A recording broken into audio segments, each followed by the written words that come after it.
آج ہم انشاءاللہ لفظ جلالہ یعنی اللہ، جو اللہ سبحانہ تعالیٰ کا ذاتی نام ہے، اس پر بات کریں گے۔ قرآن مجید میں اللہ سبحانہ تعالیٰ نے اپنا تعارف خود اللہ کے نام کے ساتھ کروایا ہے، اور اس کے لیے اس کا بہترین تعارف آیت الکرسی میں ہوا ہے۔ اللہ لا الہ الا ہو الحی القیوم لا تأخذہ سنۃ ولا نوم لہ ما فی السماوات وما فی الارض من ذا الذی یشفع عنده الا بإذنہ یعلم ما بین ایدیہم وما خلفہم ولا يحيطون بشيء من علمه إلا بما شاء وسع كرسيه السماوات والأرض ولا يؤوده حفظهما وهو العلي العظيم۔ اللہ وہ ہے کہ اس کے سوا کوئی معبود نہیں، زندہ ہے، ہر چیز کو قائم رکھنے والا ہے، نہ اسے اونگ آتی ہے اور نہ نیند، جو کچھ بھی آسمانوں اور زمین میں ہے اسی کا ہے۔ کون ہے جو اس کے پاس اس کی اجازت کے بغیر سفارش کرے؟ وہ جانتا ہے جو کچھ ان کے سامنے ہے اور جو ان کے پیچھے ہے، اور وہ اس کے علم میں سے کسی چیز کا احاطہ نہیں کر سکتے مگر جتنا وہ خود چاہے۔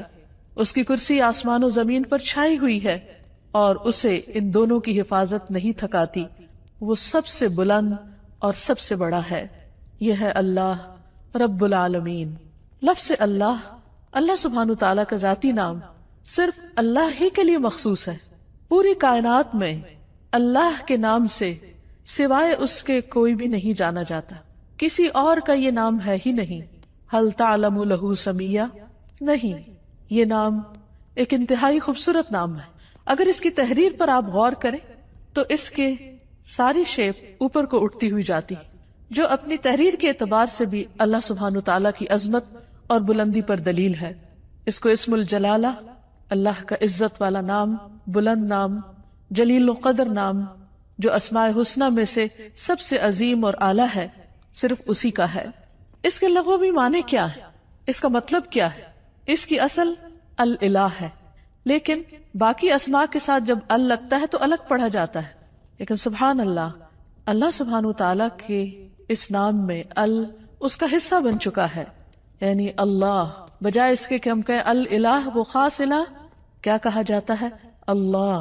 عربی لغت میں یہ لفظ 4 معنوں میں استعمال ہوتا ہے۔ نمبر 1 المعبود، یعنی اللہ کون ہے؟ وہ جو معبود ہے، خاص الہ ہے جس کی عبادت کی جاتی ہے۔ نمبر 2 الملجا، جس کی پناہ لی جاتی، خوف میں، غم میں، پریشانیوں میں، جس کی طرف رجوع کیا جاتا ہے، جو پناہ گاہ ہے۔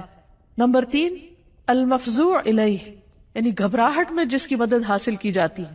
جب سارے سہارے ٹوٹ جاتے ہیں تو ہر انسان، خواہ وہ اس کو نہ بھی مانتا ہو، پھر بھی اسی کی طرف لوٹتا اور پلٹتا ہے۔ اور چوتھا معنی ہے المحبوب، وہ محبوب جس کے ساتھ عظیم محبت ہو، ہر چیز سے بڑھ کر محبت ہو، اور اس کے بارے میں عقل حیران ہو۔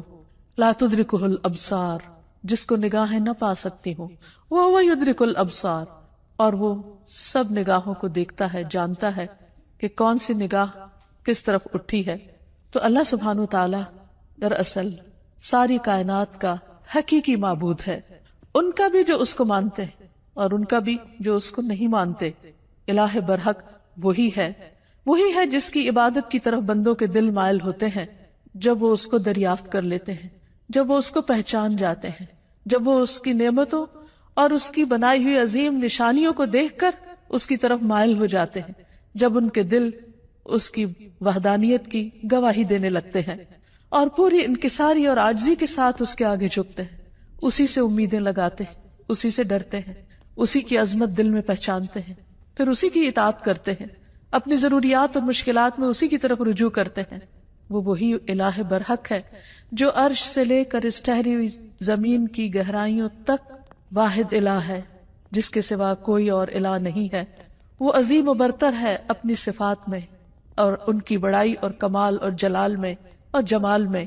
اس کے جتنے بھی نام ہیں، اس کی جتنی بھی صفات ہیں، وہ سب اسی کی طرف لوٹتی ہیں، یعنی اس کے ذاتی نام اللہ کی طرف۔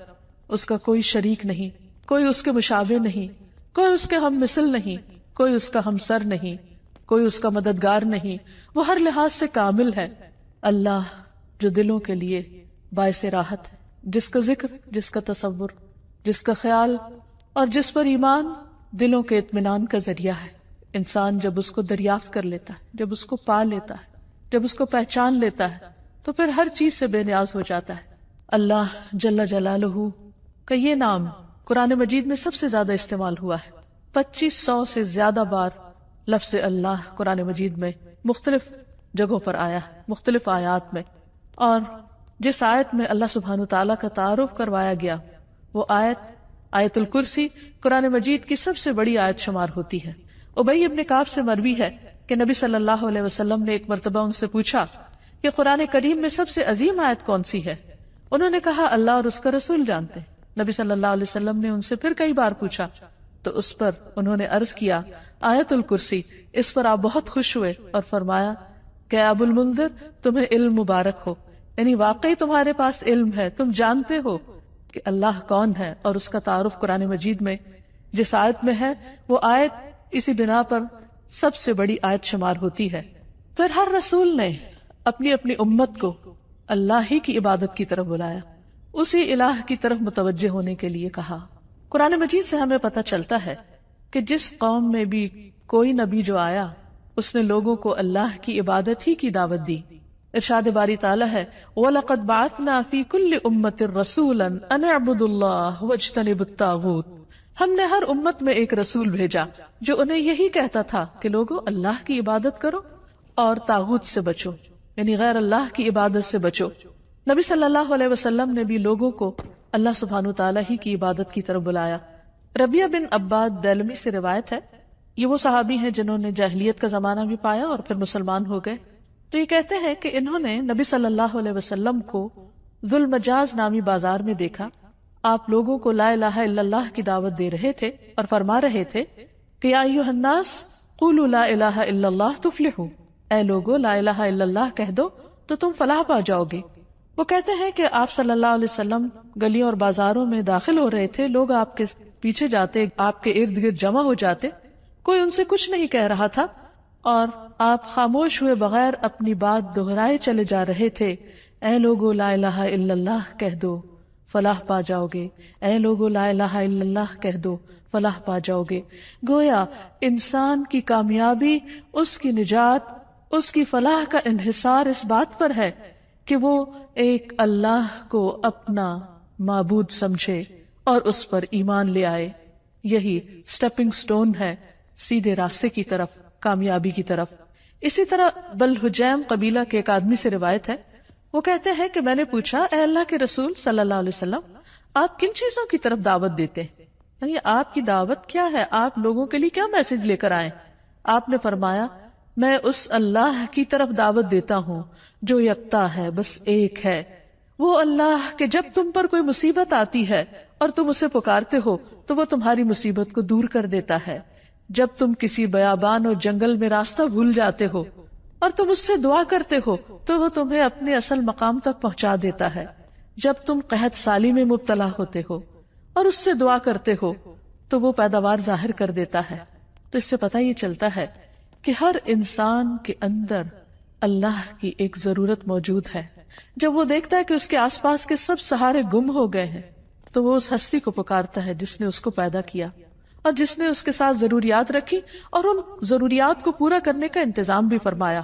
انسان اپنی فطرت میں اپنے رب کو پہچانتا ہے، لیکن اس کا ماحول اس کو مختلف طرح کے اندھیروں میں رکھ کر اس رب سے دور کر دیتا ہے۔ رسول اللہ صلی اللہ علیہ وسلم نے دراصل لوگوں کو انہی اندھیروں سے نکالا، من الظلمات الی النور، من الظلمات الی النور، اندھیروں سے روشنی کی راہ دکھائی اور انہیں اپنے رب کے ساتھ جوڑا۔ پھر یہ کہ لفظ اللہ کے کچھ خصائص بھی ہیں۔ اس لفظ کی سب سے پہلی خصوصیت ہے کہ یہ اللہ سبحانہ وتعالی کا اسم اعظم ہے۔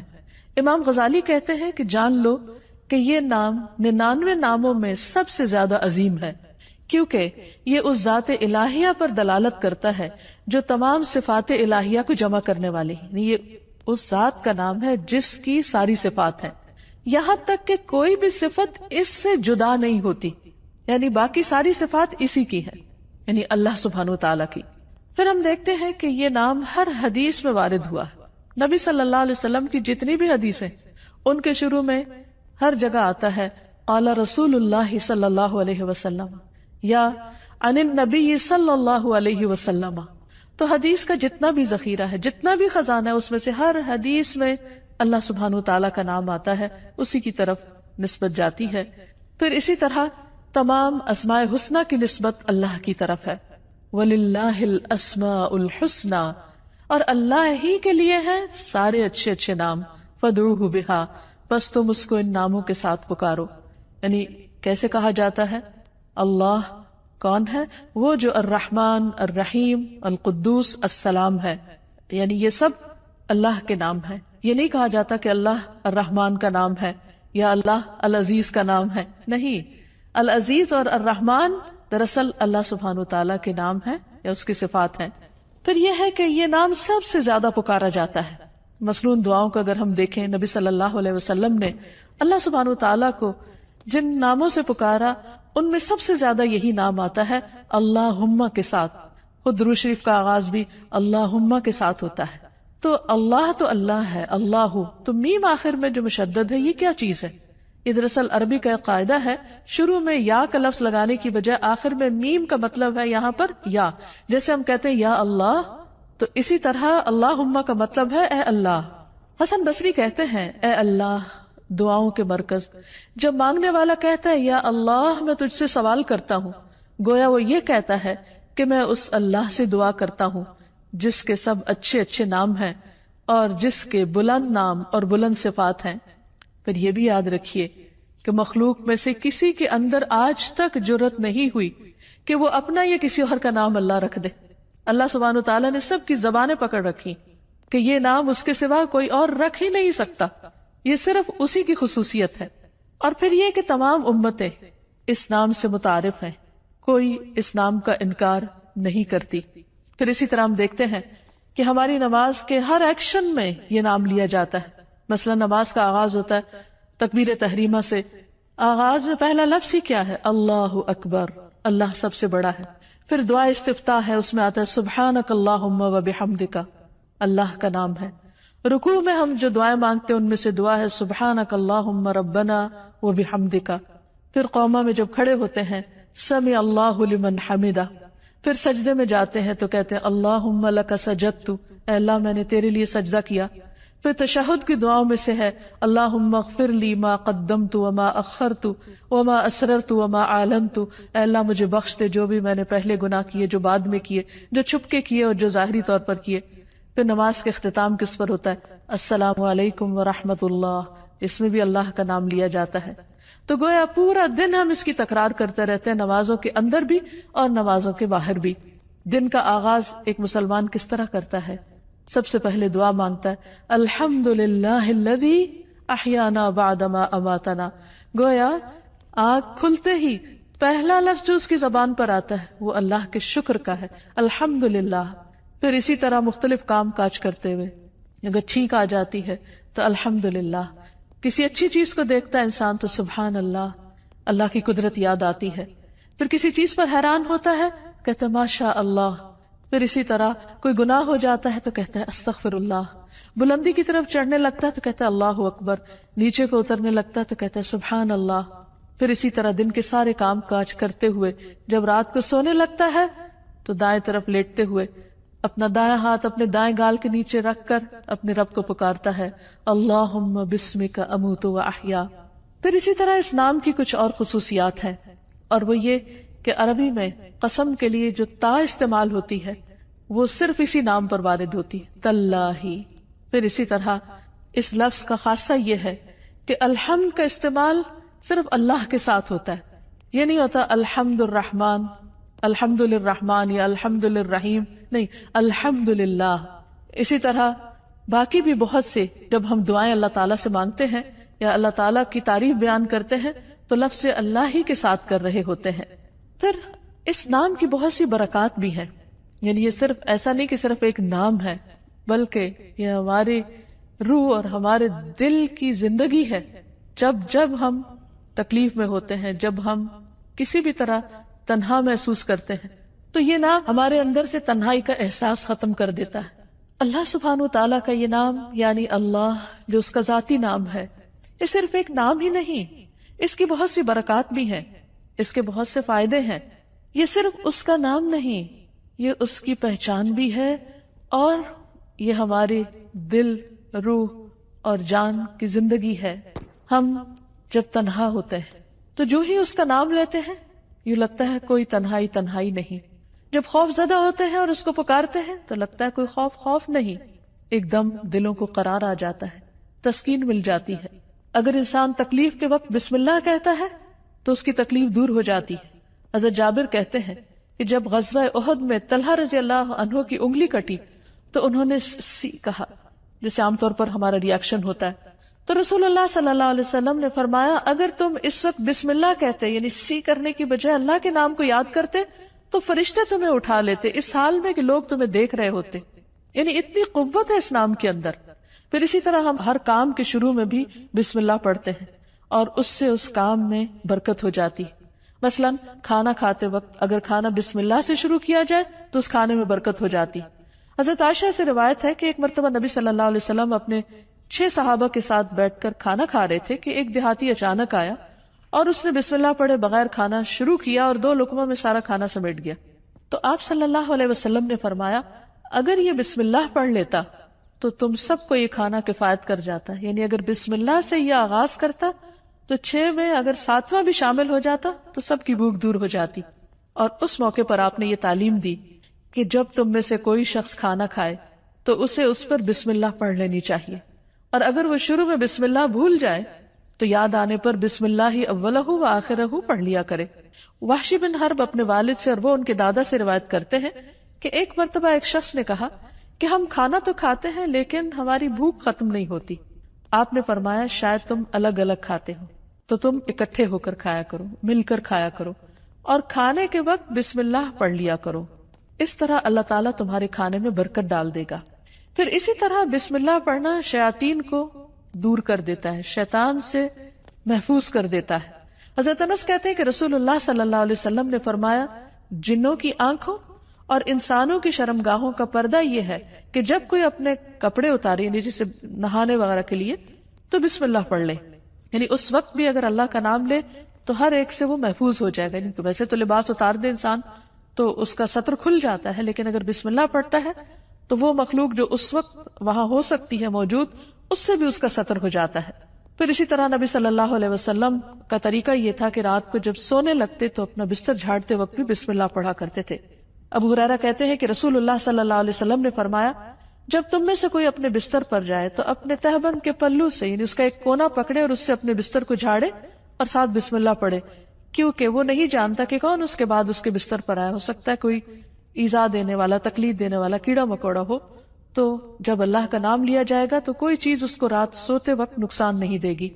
لیکن اس کے برعکس جب کوئی شخص اللہ کا نام نہیں لیتا تو پھر وہ کئی قسم کے نقصان اٹھا سکتا ہے. مثلا کھانے میں اگر بسم اللہ نہیں پڑھی تو وہ چیز شیطان کا رزق بن سکتی ہے. ابن عباس کہتے ہیں رسول اللہ صلی اللہ علیہ وسلم نے فرمایا کہ ابلیس نے کہا اے رب تو نے اپنے ساری مخلوق کا رزق واضح طور پر بتا دیا ہے، تو میرا رزق کہاں ہے، میں کیا کھاؤں گا؟ فرمایا ہر وہ چیز جس پر میرا نام نہ لیا جائے وہ تمہارا رزق ہے. تو اس سے آپ اندازہ لگائیے کہ ہم جب کھانے پر اللہ کا نام نہیں پڑھتے تو یہ معمولی سی بات نہیں ہے، ہم دراصل اپنا ہی کھانا اپنے دشمن کو کھلا رہے ہوتے ہیں.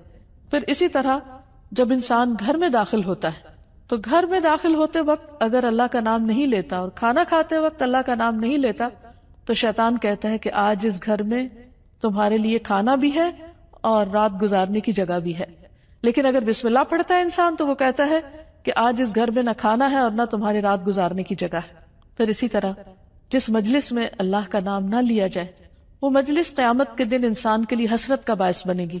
رسول اللہ صلی اللہ علیہ وسلم نے فرمایا جو لوگ کسی جگہ پر مجلس کریں لیکن اس میں اللہ کا ذکر نہ کریں وہ ان کے لیے قیامت کے دن حسرت کا باعث ہوگی. اور جو آدمی کسی راستے پر چلتے ہوئے اللہ کا ذکر نہ کرے وہ چلنا بھی قیامت کے دن اس کے لیے حسرت کا باعث ہوگا. جو آدمی اپنے بستر پر آئے لیکن اللہ کا نام نہ لے وہ اس بستر پر آنا بھی اس کے لیے باعث حسرت ہوگا.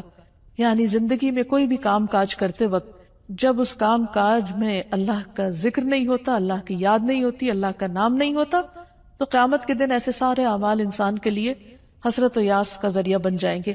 کیونکہ جس کام کو انسان بسم اللہ پڑھ کر شروع کرتا ہے وہ کام اس کے لیے عبادت ہو جاتا ہے. کھانا کھانا بظاہر صرف دنیا کا ایک کام ہے، یعنی دنیاوی کام ہے، بظاہر دیکھنے میں کوئی عبادت نہیں ہے، لیکن صرف بسم اللہ پڑھ کر جب آغاز کرتا ہے انسان تو وہ سارا کھانے کا عمل اس کے لیے عبادت بن جاتا ہے. اللہ کا نام لے کر انسان اپنے بستر میں جاتا ہے تو وہ سونا عبادت بن جاتا ہے. وہ واک کر رہا ہے، اللہ کا ذکر کر رہا ہے، گھر سے نکلتا ہے بسم اللہ توکلت علی اللہ پڑھتا ہے، وہ گھر سے نکلنا اس کے لیے عبادت بن جاتا ہے اور اس کو شیاطین کے شر اور دیگر شر سے محفوظ رکھنے کا ذریعہ بن جاتا ہے. اللہ سبحانہ وتعالی نے مختلف چیزوں کے ساتھ اپنے اس نام کو رکھ کر انہیں شرف اور عزت بھی بخشا. مثلا بیت اللہ، اللہ کا گھر، یہ نہیں کہ اللہ تعالیٰ وہاں رہتے ہیں، لیکن اس گھر کو عزت اور شرف بخشی اپنے نام کی طرف نسبت دے کر. پھر اسی طرح آپ نے فرمایا نبی صلی اللہ علیہ وسلم نے کہ 3 لوگ اللہ کے وفد ہیں، یعنی اللہ تعالیٰ ان کو اپنا وفد کہتے ہیں، اپنا ڈیلیگیشن. غازی، حج کرنے والا اور عمرہ کرنے والا، ان کو بھی اللہ سبحانہ تعالیٰ نے عزت اور شرف بخشی اپنے نام کے ساتھ. پھر اسی طرح کچھ لوگوں کو اللہ تعالیٰ نے اہل اللہ کہا ہے، یعنی اللہ کے اہل. انس رضی اللہ عنہ سے مروی ہے کہ رسول اللہ صلی اللہ علیہ وسلم نے فرمایا لوگوں میں سے کچھ اہل اللہ ہوتے ہیں. آپ نے پوچھا اہل اللہ کون لوگ ہوتے ہیں؟ فرمایا اہل قرآن. اہل قرآن ہی اہل اللہ اور اس کے خاص لوگ ہیں، یعنی قرآن پڑھنے والوں کو اللہ سبحانہ تعالیٰ نے عزت اور شرف بخشی. پھر اسی طرح مساجد اللہ قرآن مجید میں آتا ہے، اللہ کی مسجدیں. پھر کچھ لوگوں کو اللہ کے پڑوسی کہا گیا. رسول اللہ صلی اللہ علیہ وسلم نے فرمایا اللہ تعالیٰ قیامت کے دن اعلان کریں گے میرے پڑوسی کہاں ہیں، میرے پڑوسی کہاں ہیں. فرشتے پوچھیں گے اے رب کسے زیب دیتا ہے کہ وہ تیرے پڑوس میں آئے، تیرا پڑوسی بنے. اللہ تعالیٰ فرمائے گا مساجد کو آباد کرنے والے کہاں ہیں، یعنی مسجد کو اللہ نے اپنا گھر کہا اور مسجد کی خدمت کرنے والے کو اپنا پڑوسی کہا. پھر اسی طرح جو لوگ اللہ کے دین کی خدمت کریں، اس کی مدد کریں، ان کو اللہ تعالیٰ نے انصار اللہ کہا اور اس کے لیے دعوت عام بھی دی. یا ایھا الذین آمنوا کونوا انصار اللہ، اے لوگو جو ایمان لائے ہو اللہ کے مددگار بن جاؤ. پھر اسی طرح قوم سمود کی اونٹنی کو جو خاص نشانی کے طور پر ظاہر ہوئی اس کو ناقۃ اللہ، اللہ کی اونٹنی کہا. اور حقیقت یہ ہے کہ اللہ کے نزدیک بندوں کے ناموں میں سے بھی جو پسندیدہ نام ہیں ان میں سے ایک عبداللہ اور دوسرے عبد الرحمن ہے، جیسے کہ نبی صلی اللہ علیہ وسلم نے ہمیں تعلیم دی ہے. جب ایک بندہ اس نام کے ساتھ اللہ کو پکارتا ہے تو اس کی دعا سنی جاتی ہے، اس کی دعا قبول ہوتی ہے. اور اس کے بارے میں ہم دیکھتے ہیں کہ رسول اللہ صلی اللہ علیہ وسلم کی اکثر دعائیں اسی نام کے ساتھ شروع ہوتی تھی. آپ صلی اللہ علیہ وسلم ہر نئے مسلمان ہونے والے کو جو دعا سکھایا کرتے تھے اللہم اغفر لی وارحمنی واہدنی وارزقنی، اے اللہ تو مجھے معاف کر دے، اے اللہ تو مجھ پر رحم فرما اور مجھے ہدایت دے اور مجھے رزق عطا فرما. پھر اسی نام کے ذریعے جب آپ صلی اللہ علیہ وسلم اللہ کے راستے میں نکلتے، جہاد پر جاتے، تو آپ اسی نام کے ذریعے اللہ تعالیٰ سے مدد چاہتے. زندگی میں انسان پر بہت سی مشکلات اور بہت سی تکلیفیں آتی رہتی، ایسے میں بعض اوقات انسان ڈپریشن کا شکار ہو جاتا ہے، اسے یہ نہیں پتہ چلتا کہ اب وہ کیا کرے. لیکن اس کا حل نبی صلی اللہ علیہ وسلم نے ہمیں بتایا ہے. حضرت اسماء بنت امیس کہتی ہیں کہ مجھ سے رسول اللہ صلی اللہ علیہ وسلم نے فرمایا کیا میں تمہیں ایسے کلمات بتاؤں کہ جن کو پڑھنے سے غم اور پریشانی دور ہو جاتی ہے، اور وہ ہے اللہ اللہ ربی لا اشرک بہ شیئا، اللہ اللہ ہی میرا رب ہے، میں اس کے ساتھ کسی کو شریک نہیں کرتا. جب انسان کثرت سے اس کی تکرار کرتا ہے تو بڑے سے بڑا رنج اور غم دور ہو جاتا ہے، کیونکہ نبی صلی اللہ علیہ وسلم نے جو بھی ہمیں تعلیم دی ہے وہ دراصل اللہ سبحانہ تعالیٰ ہی نے آپ کو دی تھی، اور اسی کی روشنی میں آپ نے وہ تمام چیزیں ہمیں سکھائیں. اسی طرح حضرت یعقوب علیہ السلام پر جب بہت غم آیا بیٹے کی جدائی کا تو انہوں نے بندوں سے شکوہ شکایت نہیں کی، بلکہ کیا کہا انما اشکو بثی وحزنی الی اللہ، انما اشکو بے شک میں شکوہ کرتا ہوں، بثی وحزنی اپنے رنج و غم کا، الی اللہ صرف اللہ کی طرف. اور حقیقت یہ ہے کہ جب انسان ایسی حالت میں اللہ کی طرف رجوع کرتا ہے تو اللہ سبحانہ تعالیٰ اپنے غیب کے خزانوں سے اس کی مدد کرتا ہے اور اس کو تنہا نہیں چھوڑتا، اس کو تھام لیتا ہے. لفظ اللہ کے ساتھ پکارنا دعاؤں کی قبولیت کا ذریعہ بنتا ہے. ایک اور روایت سے ہمیں پتہ چلتا ہے، عبداللہ بن بریدہ اسلمی اپنے والد سے روایت کرتے ہیں کہ نبی صلی اللہ علیہ وسلم نے ایک شخص کو دعا میں پکارتے ہوئے سنا اللہم انی اسألک بأنی اشہد انک انت اللہ لا الہ الا انت الاحد الصمد الذی لم یلد ولم یولد ولم یکن لہ کفوا احد. تو آپ نے فرمایا قسم ہے اس ذات کی جس کے ہاتھ میں میری جان ہے، اس نے اللہ کے اس نام کے ساتھ دعا کی ہے جس کے ساتھ دعا کی جائے تو قبول کی جاتی ہے، اور اگر سوال کیا جائے تو عطا کر دیا جاتا ہے. یعنی بندہ اپنے رب سے جو کچھ مانگتا ہے رب اسے عطا کرتا ہے. تو جو شخص اپنے الہ حقیقی کو پہچان لیتا ہے پھر وہ اسی سے مانگتا ہے اور اسی کی عبادت کرتا ہے. ایاک نعبد و ایاک نستعین، وہ اسی کی اطاعت اور بندگی کے لیے اسی کو راضی کرنے کی کوشش کرتا ہے، اور اگر اس کو راضی کرنے میں کسی اور کو ناراض بھی کرنا پڑے تو وہ اس سے ڈرتا نہیں، کیونکہ جو اللہ کو راضی کرتا ہے اللہ سبحانہ تعالیٰ اس کی حفاظت کرتے ہیں، اور جو بندوں کو راضی کرنے کے لیے اللہ کو ناراض کر دیتا ہے پھر اللہ تعالیٰ اسے بندوں کے حوالے کر دیتے ہیں. ہمارے لیے یہ بہت اہم ہے کہ ہم اپنی پوری زندگی اللہ رب العالمین کے سپرد کریں، اسی کی اطاعت اور فرما برداری میں گزاریں، جیسا کہ اللہ سبحانہ تعالیٰ نے نبی صلی اللہ علیہ وسلم کو حکم دیا، قل ان صلاتی ونسکی ومحیای ومماتی للہ رب العالمین لا شریک لہ وبذالک امرت وانا اول المسلمین. آپ کہہ دیجئے میری نماز، میری قربانی، میرا جینا اور میرا مرنا سب اللہ رب العالمین کے لیے ہے، اس کا کوئی شریک نہیں. مجھے اسی بات کا حکم دیا گیا ہے اور میں سب سے پہلے فرما بردار ہوں، سب سے پہلے مسلمان ہوں. یعنی کسی بھی قسم کی عبادت، خواہ وہ جانی ہو یا مالی ہو، زندگی کا کوئی بھی کام ہو، سب کا سب اللہ کی رضا کے لیے ہونا چاہیے. جیسا کہ ابراہیم علیہ السلام نے اپنے آپ کو اللہ کے سپرد کیا تھا، اللہ کی اطاعت کی تھی. اذ قال لہ ربہ اسلم قال اسلمت لرب العالمین، جب اس کے رب نے کہا کہ تم اپنے رب کے حوالے کر دو اپنے آپ کو، تو انہوں نے کیا کہا کہ میں رب العالمین کا فرما بردار ہو گیا. ایسا ہی دین دراصل اللہ کا مطلوب دین ہے کہ بندہ اپنے آپ کو اللہ کے حوالے کرے، اسی کا فرما بردار بن جائے، اسی کا اطاعت گزار بن جائے. ارشاد باری تعالیٰ ہے وَمَنْ أَحْسَنُ دِينًا، اس سے اچھا دین کس کا ہو سکتا ہے، ممن اسلم وجہہ للہ، جس نے اپنا آپ اللہ کے حوالے کر دیا، اپنا چہرہ اللہ کے لیے تابع کر دیا، اس کے آگے جھک گیا، اس کی بات کے آگے، اس کے حکم کے آگے. وَهُوَ مُحْسِنٌ، اور وہ محسن بھی ہے، ہر کام کو بہت اچھی طرح کرنے والا ہے. وَاتَّبَعَ مِلَّةَ إِبْرَاهِيمَ حَنِيفًا، اور اس نے ملت ابراہیم کی پیروی کی. وَاتَّخَذَ اللَّهُ إِبْرَاهِيمَ خَلِيلًا، اور اللہ نے ابراہیم کو اپنا دوست بنا لیا. تو جو شخص اللہ کی اطاعت اور فرما برداری کرتا ہے وہ اللہ کا خاص بندہ بن جاتا ہے، اور جو اللہ کا خاص بندہ ہوتا ہے وہ دنیا میں سب سے زیادہ خوش قسمت ہوتا ہے، کیونکہ اسے دنیا کے کسی بڑے کا فیور نہیں، اللہ کا فیور اور اللہ سبحانہ تعالیٰ کی رحمت اور بخشش اور عنایت اور رضا اس کو حاصل ہو جاتی ہے. اور اس سے بڑی کیا چیز ہو سکتی ہے اس شخص کے لیے جو اللہ کو اپنا رب مانتا ہو. اسی لیے ایسا بندہ جب رات کو سونے لگتا ہے تو اپنا سب کچھ اللہ کے سپرد کر دیتا ہے، اور یوں اللہ سبحانہ تعالیٰ کے آگے عاجزی اور فریاد کرتا ہے، اللہم اسلمت نفسی الیک ووجہت وجہی الیک وفوضت امری الیک والجأت ظہری الیک رغبتا ورہبتا الیک لا ملجا ولا منجا منک الا الیک آمنت بکتابک الذی انزلت وبنبیک الذی ارسلت. اے اللہ، میں نے اپنی جان تیرے سپرد کی، اپنا چہرہ تیری طرف کر لیا، اپنا معاملہ تیرے سپرد کر دیا، جتنے بھی پریشانیاں، غم اور ہم ہیں سب تیرے حوالے کر دی، تو ہی ان کی بہترین ٹیک کیئر کرنے والا ہے. اپنے آپ کو تیری طرف متوجہ کیا، تجھی پر بھروسہ کیا، تیری طرف رغبت اور تیری خوف کی وجہ سے تیرے سوا کوئی جائے پناہ نہیں.